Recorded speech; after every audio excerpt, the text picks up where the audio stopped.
Well, welcome to the Speak with People podcast. My name is Jason Raitz. I'm so glad that you are joining us today.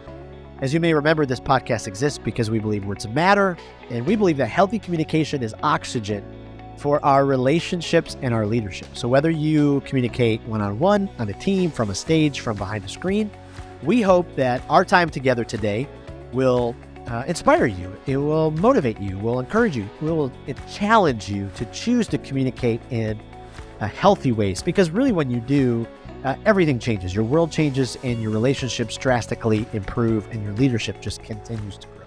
Well, today we are joined by just a fantastic guest who I've been looking forward to this interview for a while, but we're going to dive into this idea of wisdom. So much of communication, when we communicate with our voice, when we communicate with our body, our gestures, we communicate in written word. I mean, it has to come from a place of wisdom. And it's just one of the qualities that we know when we see it. So we meet a leader that we've revered for a long time, and minutes we're drawn to them because we can just feel their wisdom. There's just something about the way they listen, they ask questions, they give the most amazing advice, their thoughts. And so wisdom is also something that can provide so much growth for our leadership, our communication, for our daily living. But how do we get wisdom? Are there some people that are given more wisdom than others? Is wisdom earned? How do we find out more about it? And then how do we communicate all of those things? And so today, I'm so excited. We have Mark Matlock joining us, and we're diving into how to unlock some of this path towards wisdom. So Mark, thank you so much for joining us on the Speak with People podcast today. Jason, so good to be with you today. Well, I've looked forward to this interview for a while. I've known you from afar for many, many years, appreciated your leadership in my life just through your writing and your speaking. And so this is just an honor to have you. I could go on and on about who you are, but why don't you give our listeners just a little bit of your story, who you are, what you do, family, all that kind of stuff. Okay, yeah. So I'll start with family, the important details. I've been married to my wife, Jade, for 30 years. Wow. And we just celebrated that last December in 2022. That was a pretty exciting milestone. We have two children that both live in New York, and they're artists, bent toward the arts, I should say.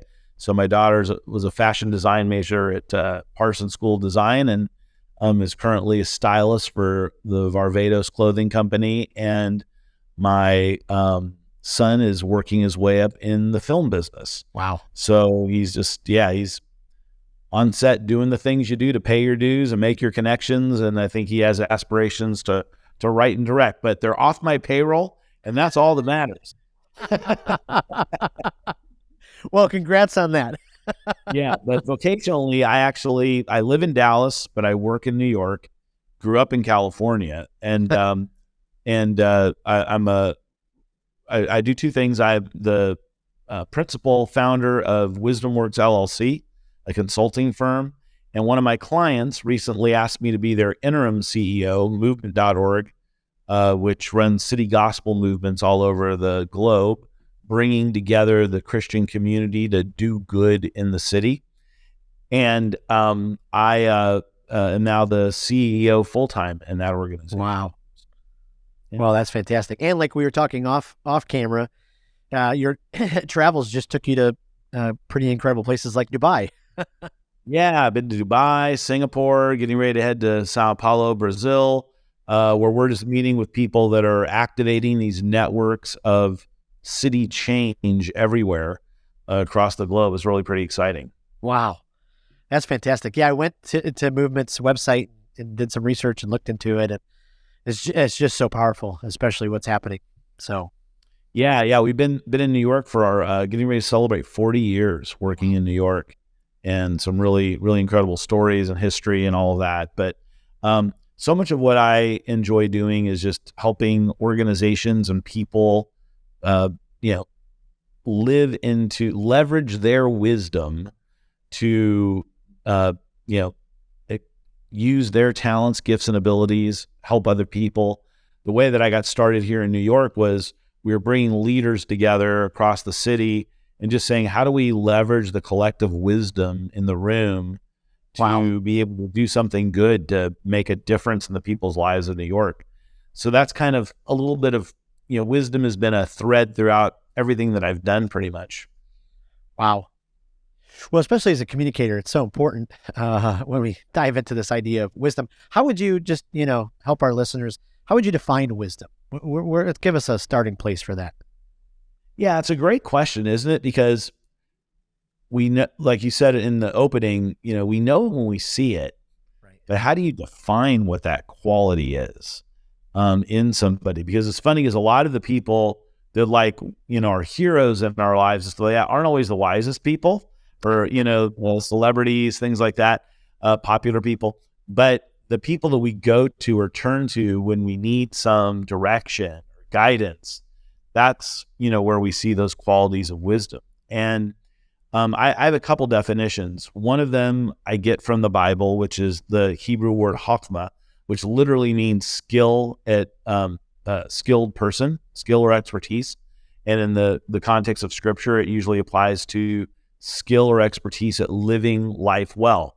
So, you could have somebody who's a PhD in marriage studies, or you can have somebody who's, been married for 50 plus years happily. Right. Who would you want to get advice from? Right. They both, one might have an intellectual knowledge and awareness but the other person has demonstrated practice in making this work. And so they both offer, really different things. But what so that's one way to look at it. Yep. Neurobiologically, we're starting to learn some things about wisdom. And this idea that wisdom is a form of pattern recognition.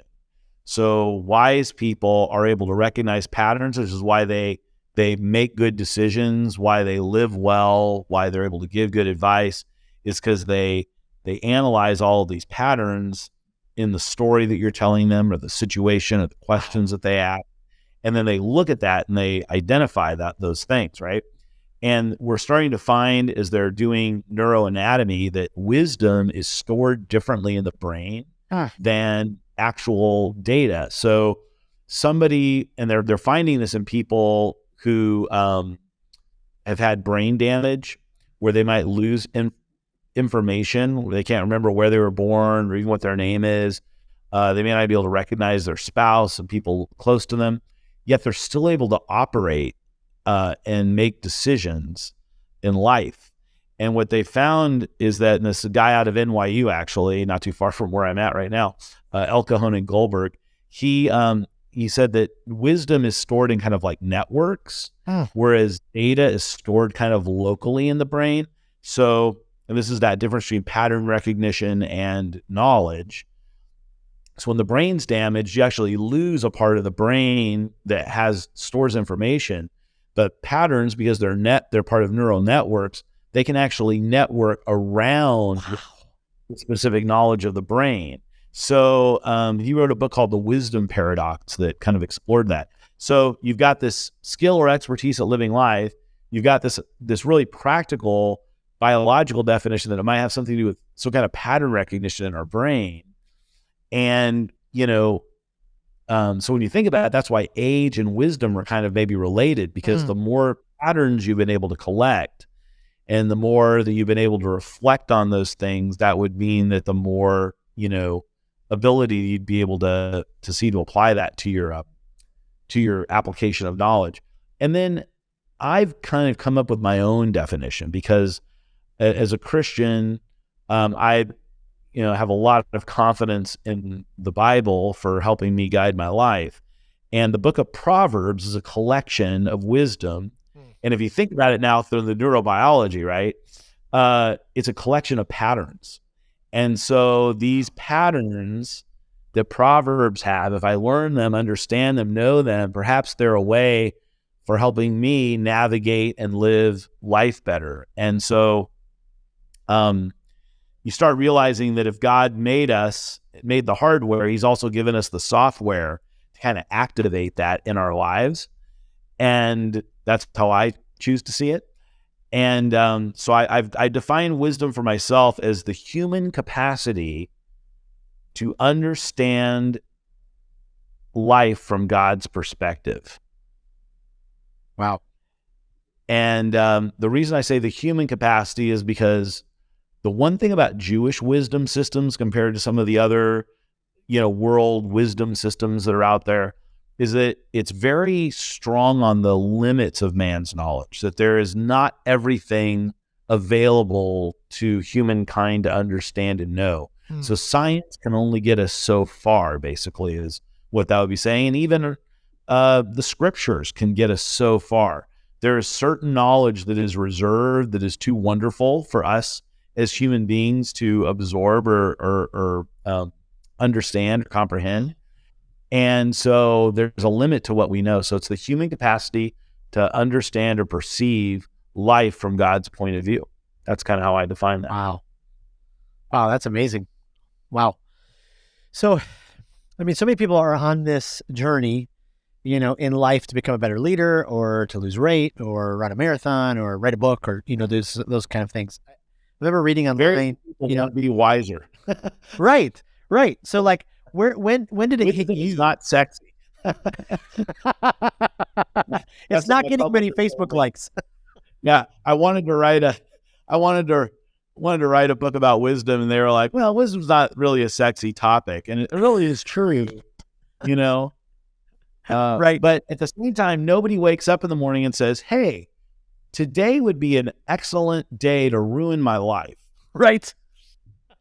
And yet it happens to people all the time. And usually you can trace it back to a failure in applying wisdom to life. And that wisdom, failure in a small thing leads to a major systems failure in our life. And boom, Right. all of a sudden they're like, how did I get here? And so wisdom helps us as a preventative, but it's not real sexy. Was there something that clicked in you or something that happened that kind of started you on this journey, as you kind of dove into, thinking more about the transformational power of wisdom? Or was it just a collective of years that you went, wait a minute, I got to put more emphasis into this?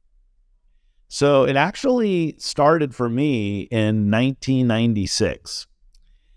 And I was kind of looking at my life and assessing it and just wondering, what is the unique contribution that I really have to make, in the world? What is it that I can aspire to? And I was working with young people. You and I have a history in youth ministry, working with young people.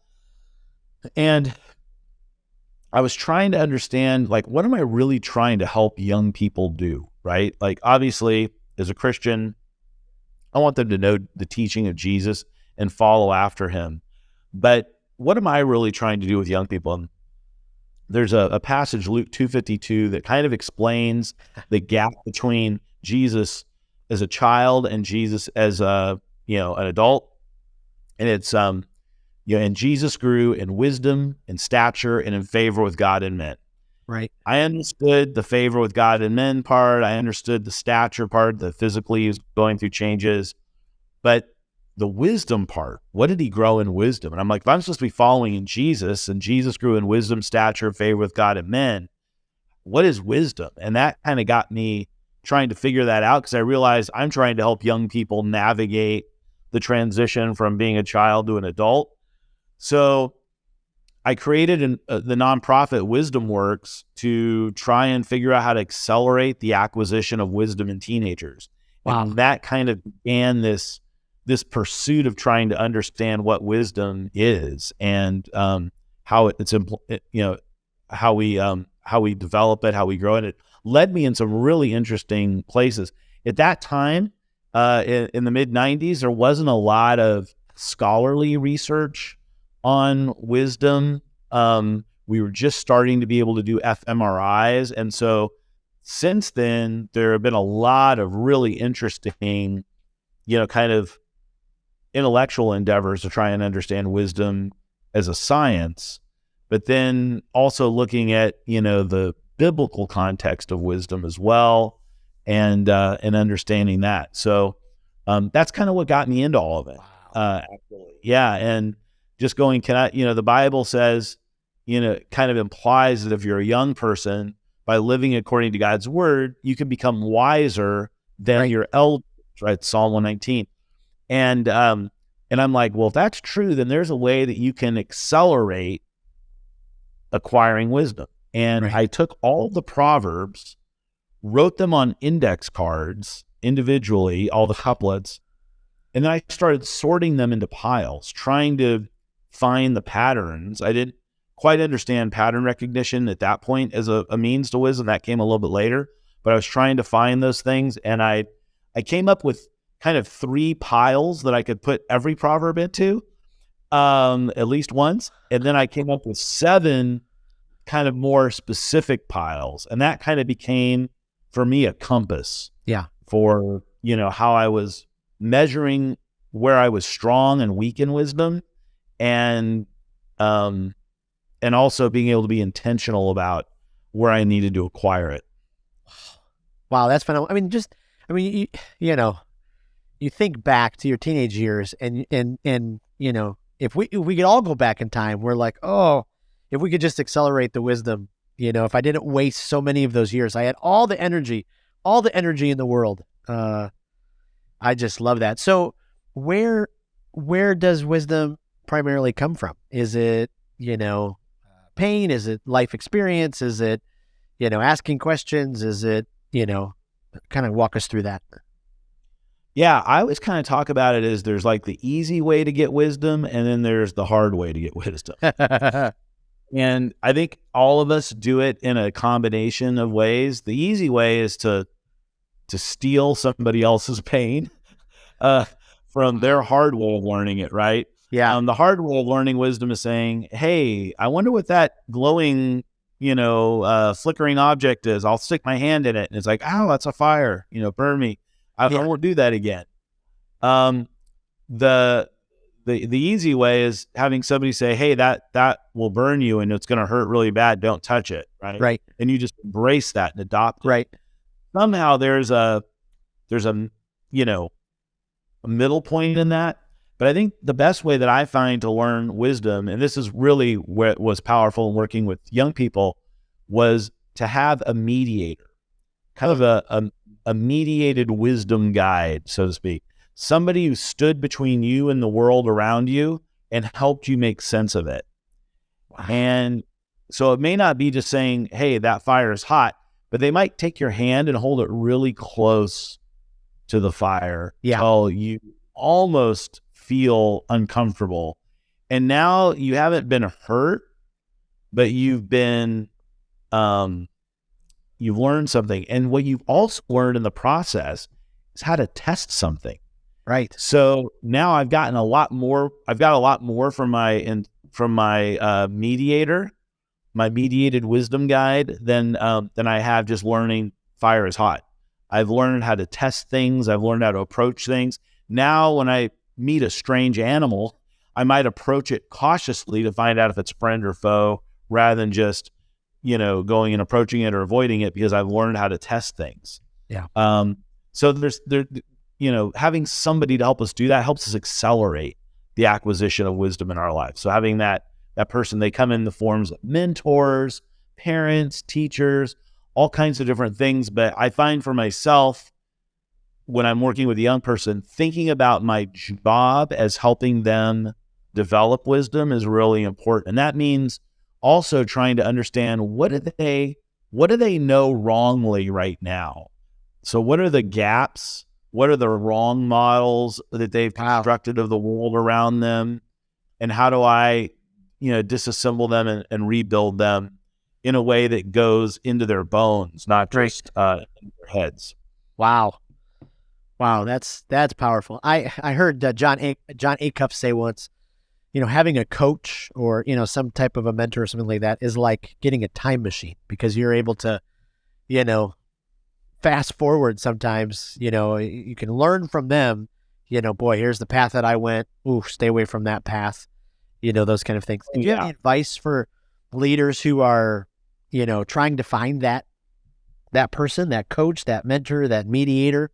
What should we look for in that?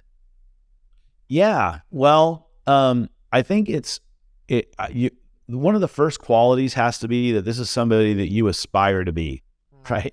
If there's nothing that you admire about the way this person is living their life, they're not going to help you get where you want to go. Now, I know that the research shows that sometimes coaches that are trained in coaching can actually bring out qualities in you better than people that are subject matter experts. So that doesn't, I don't want to discount coaching at all generically, but I found that finding natural mentors is usually somebody that you're regularly coming into contact with. Yep. Is a better way to go. But find that person that has qualities that you admire. That would be like the first thing that I'd look at. And then find somebody who, has the ability to invest some time in you. One of the things I get asked a lot is, can you be my mentor? And that's like crossing the street and asking somebody, would you marry me? Right. We need to woo a mentor in the same way that we would, woo a person that we were interested in. Short, very easy ways to connect with them, and to realize that you don't necessarily need somebody to like devote some extraordinary period of time to you either. Right. In fact, it's almost a scaffolding of mentors that you're looking for in your life, because you may have people that are different and can support you in different ways. So you're kind of building this framework around you of support. I have people that I have deep connections with in a formal mentoring relationship, maybe every 4 years. Yep. That I'll engage them in that. And then I have people that I've paid to meet with them every week, every month.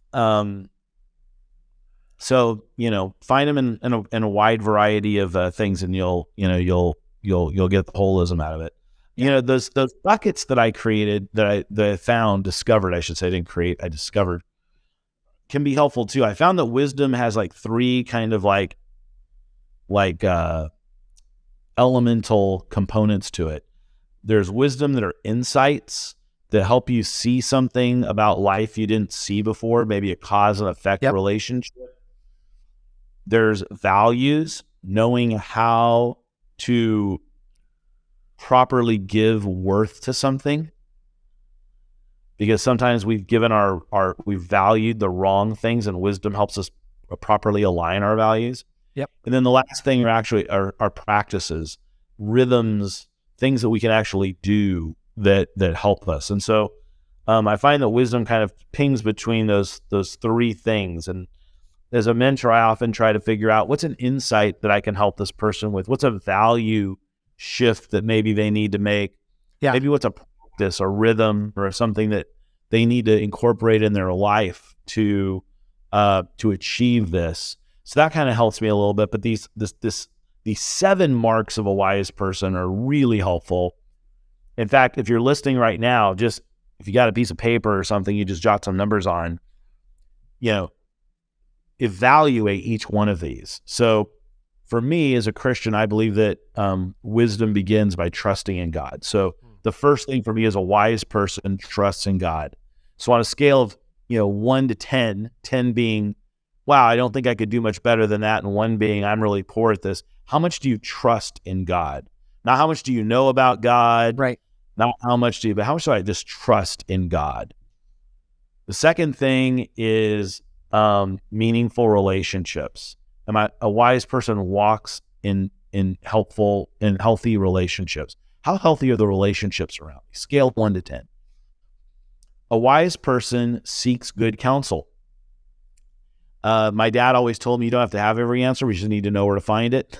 Yeah. And so do I have trusted sources of truth? Do I have people in my life that I can go to and get good counsel? For me as a Christian, that would be the Bible. That would be spending time in prayer. That would be other believers that I go to church with. The fourth thing is a wise person speaks carefully. So your podcast, listening to that would be a wise thing, because the Bible talks about out of the overflow of the heart, the mouth speaks. Even a fool is thought wise if he remains silent. So speaking carefully, a real important thing. How are you doing in that? Scale 1 to 10. A wise person exercises self-control. They're not volcanoes. They don't fling and swing back and forth. This is one area I'm currently struggling in, is I'm having some wild reactions to things in my life, and so I'm going, okay, what's going on? Why am I, really hot one day and really cold the other day? What's happening there? What am I not regulating inside? What do I need to resolve to do that? And there's a lot of help to get on that.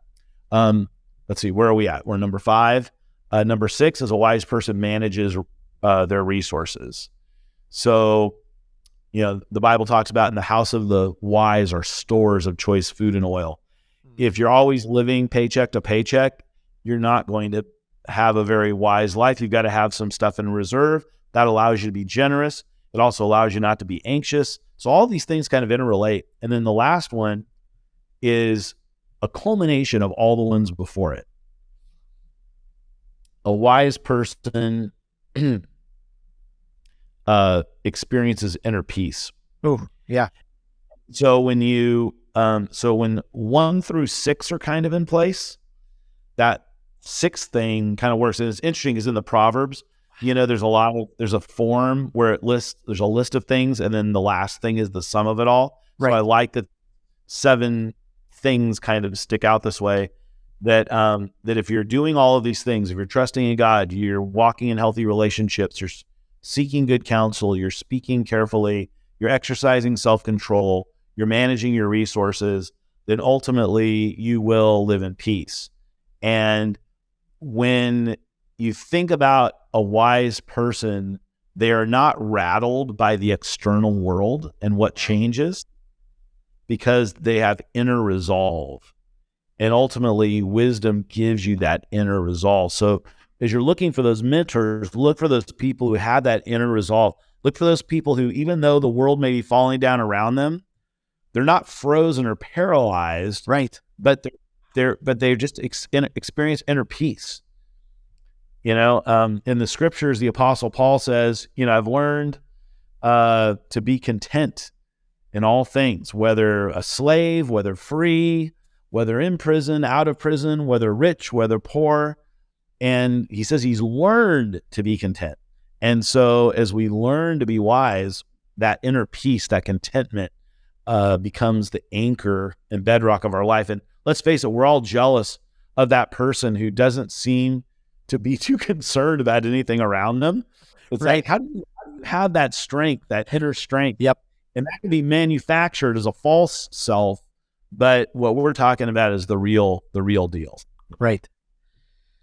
Wow, that is rich and absolute gold. And I know we'll speak to so many. As our time kind of winds down here, it dawned on me, especially in my life, I've always thought of wisdom through the filter from my faith community, because I've grown up in faith community and church. And so, for folks outside of the faith community, where does, wisdom fall into that? Do they, view it differently? Is it just something that comes through time?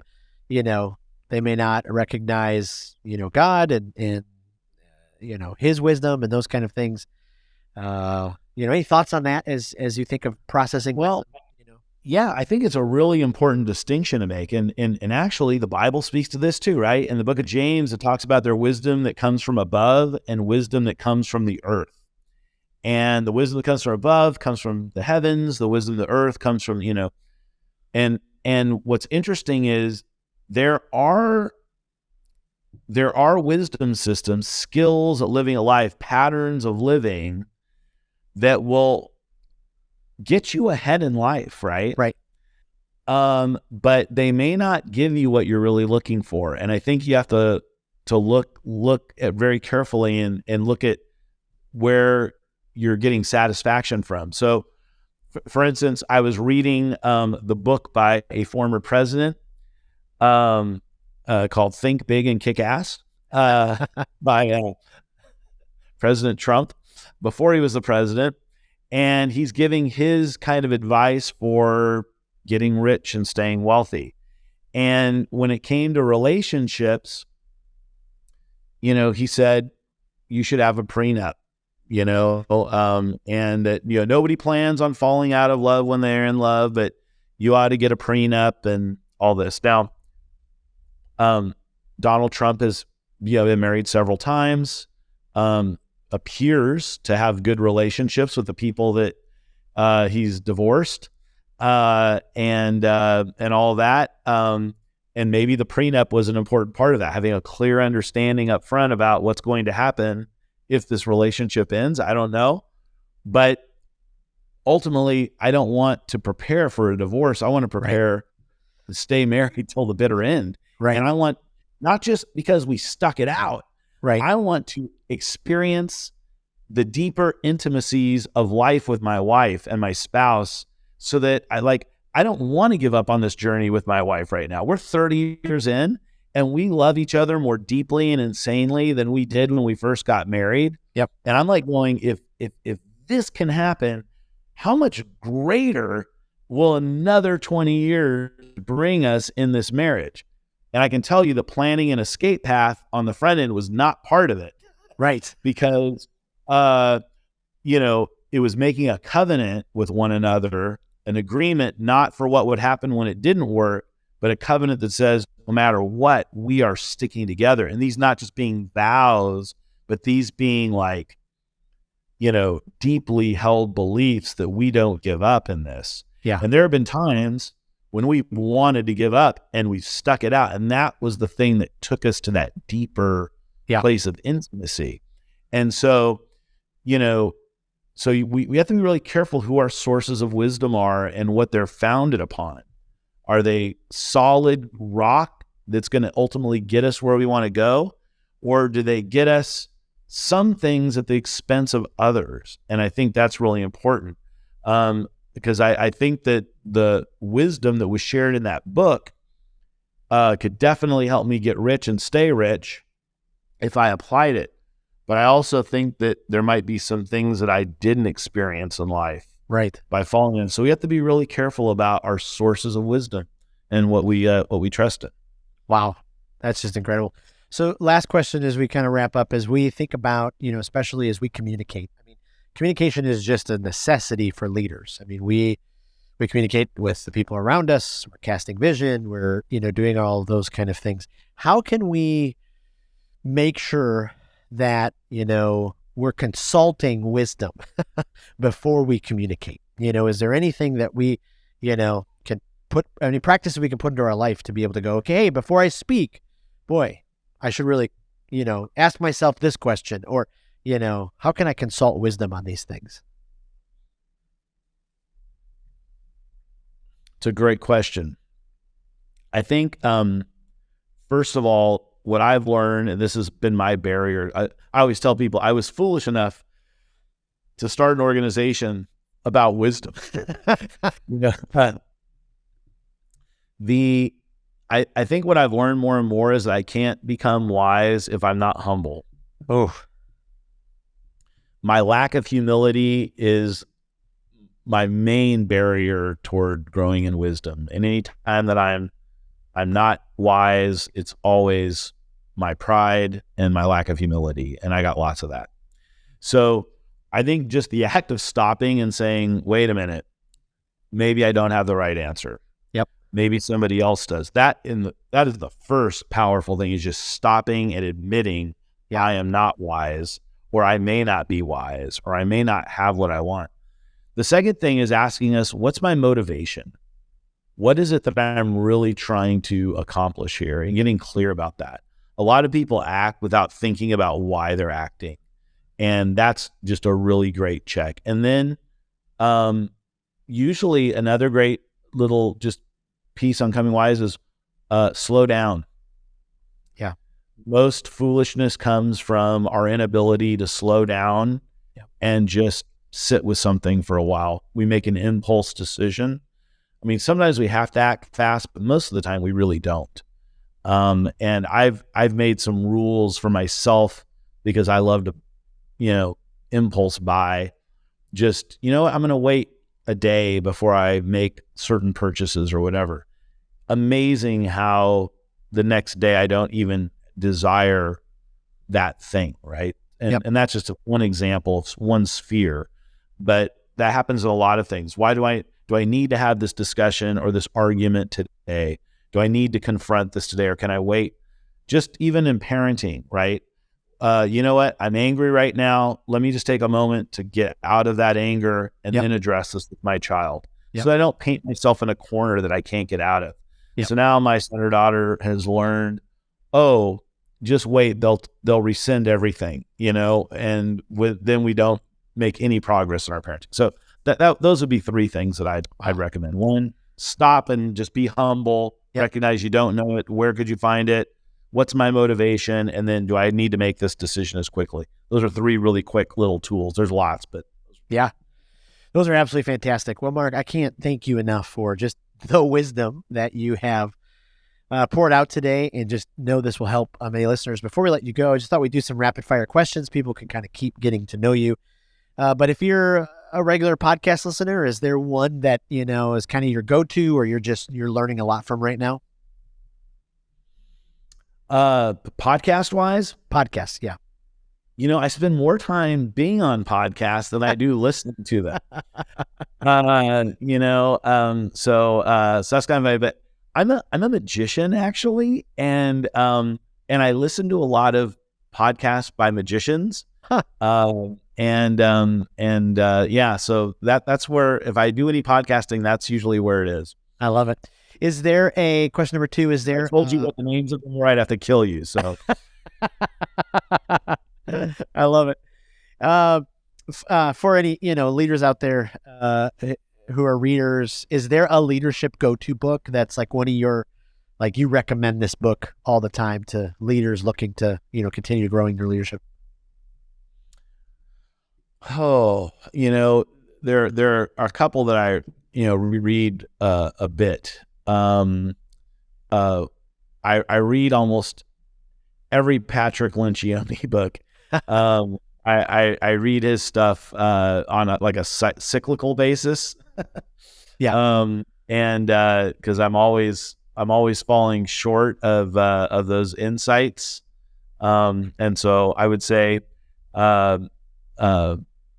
that his work has been a huge source of inspiration to me on trust and developing that. But there are two books that are really kind of have shaped me a bit over the last few years. One is The Ascent of a Leader.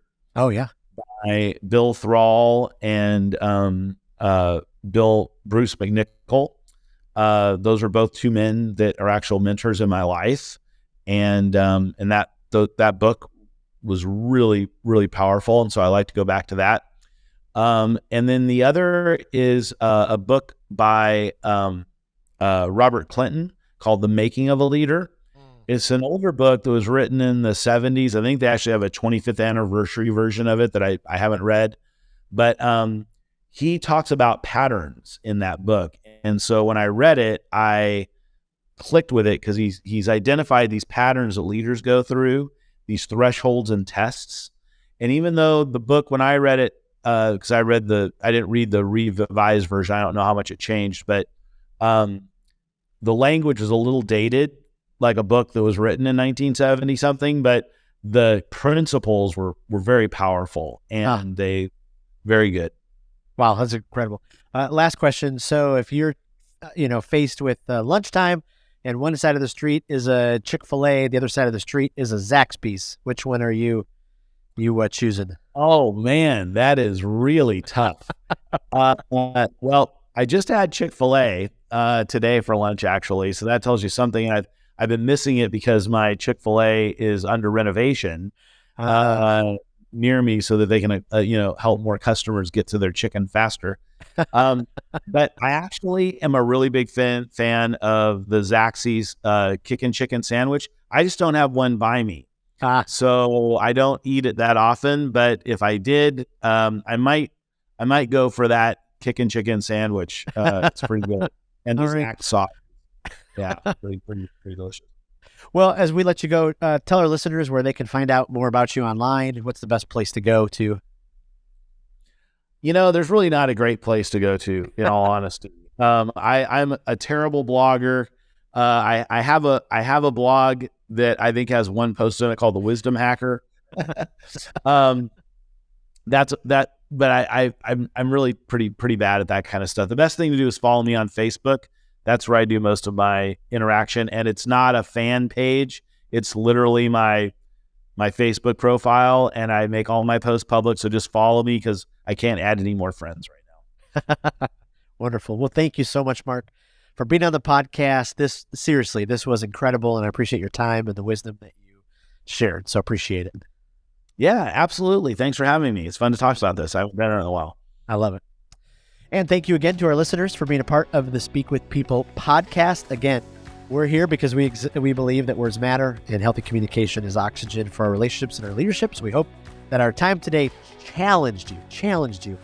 And don't forget, check out our website, speakwithpeople.com, especially the resource section. You can click on the podcast page, all of the podcasts that we have done, our blog. Every single week, there's a brand new blog post that is written about different communication issues that you may be facing. Thanks again for being a valued part of this community. If you're not a part of the Speak with People Facebook group, please join that. Thanks for being a part of our online presence, and just thanks for listening. So we'll see you next week, and can't wait to talk more about healthy communication.